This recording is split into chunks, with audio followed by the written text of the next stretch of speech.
ناظرین السلام علیکم، میں ہوں پروفیسر محمد نواز چیمہ۔ میرا آج کا ٹاپک ایک خاتون کے بارے میں ہے جو دنیا میں سب سے زیادہ حکمرانی کرنے والی خاتون تھی۔ ان کو ہم کوئین بھی کہہ سکتے ہیں۔ ان سے زیادہ کسی مرد نے یا کسی عورت نے اپنے ملک پر حکمرانی نہیں کی۔ وہ کسی مارشل لاء کے ذریعے نہیں آئی تھی، وہ کسی غلط طریقے سے نہیں آئی تھی، بلکہ ان کو برطانیہ کے آئین نے یہ حق دیا تھا۔ ناظرین، اب ہم اس کے بارے میں تفصیل سے بات کریں گے۔ جب دنیا کی تاریخ کے سب سے بااثر اور طویل عرصے تک حکمرانی کرنے والے حکمرانوں کا ذکر ہوتا ہے تو کوئین الزبتھ سیکنڈ کا نام نمایاں طور پر سامنے آتا ہے۔ وہ صرف برطانیہ کی ملکہ ہی نہیں تھی بلکہ استقامت، فرض شناسی اور عوامی خدمت کی ایک علامت بھی سمجھی جاتی تھی۔ ان کی زندگی تقریباً 1 صدی پر محیط تھی۔ انہوں نے دنیا کو جنگوں، سیاسی تبدیلیوں، سائنسی ترقیوں اور سماجی انقلابات سے گزرتے دیکھا۔ ان کی حکمرانی 70 سال سے زیادہ عرصہ تک جاری رہی، جو برطانوی تاریخ میں ایک منفرد ریکارڈ ہے۔ ملکہ الزبتھ دوم 21 اپریل 1926 کو لندن میں پیدا ہوئیں۔ ان کا پورا نام الزبتھ الیگزینڈرا میری تھا۔ ان کے والد کنگ جارج VI اور والدہ الزبتھ انگیلا مارگیورائٹ تھی۔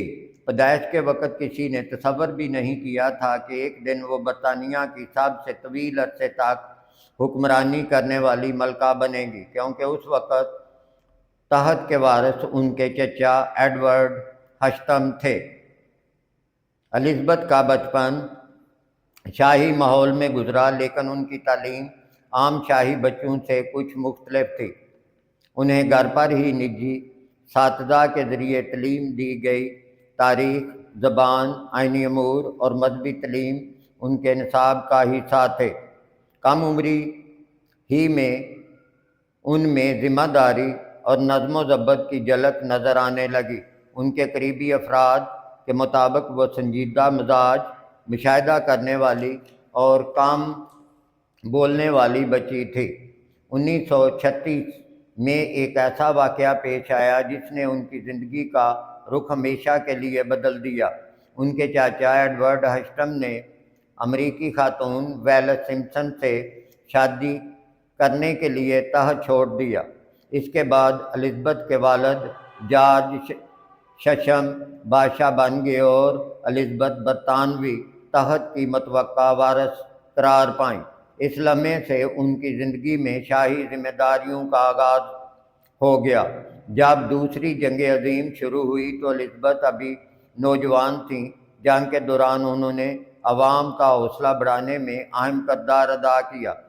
صرف 14 سال کی عمر میں انہوں نے ریڈیو پر بچوں کے لیے ایک تاریخی خطاب کیا جس میں جنگ سے متاثرہ خاندانوں اور بچوں کو امید اور حوصلہ دیا۔ بعد ازاں انہوں نے خواتین کی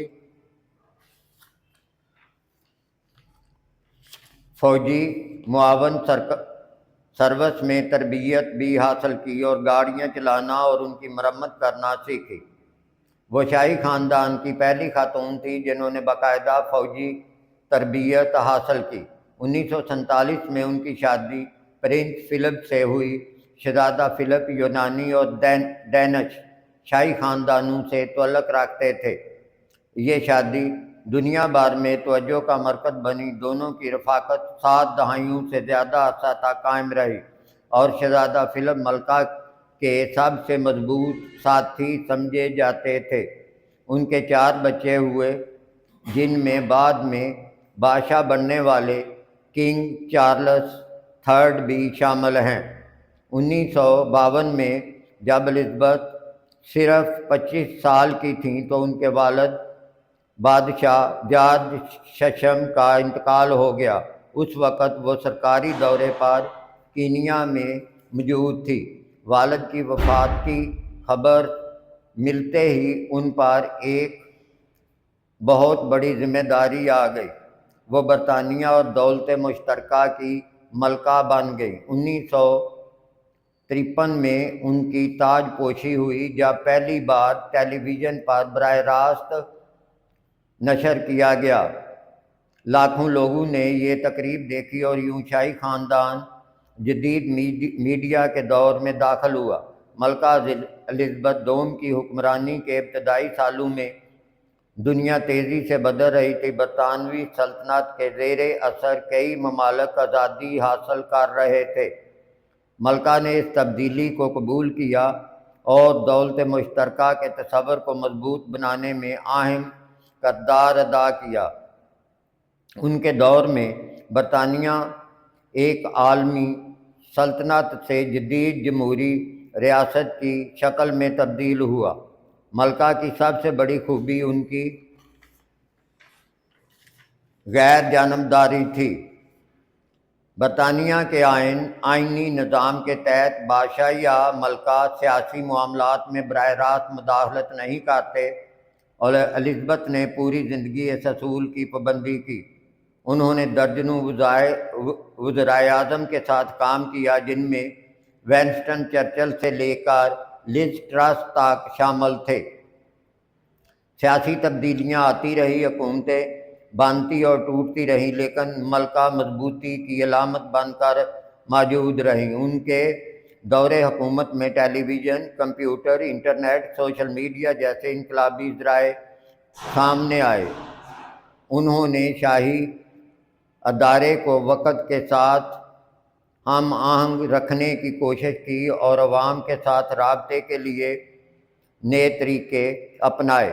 یہی وجہ تھی کہ اگرچہ شاہی خاندان کو کئی بحرانوں اور تنقیدوں کا سامنا کرنا پڑا،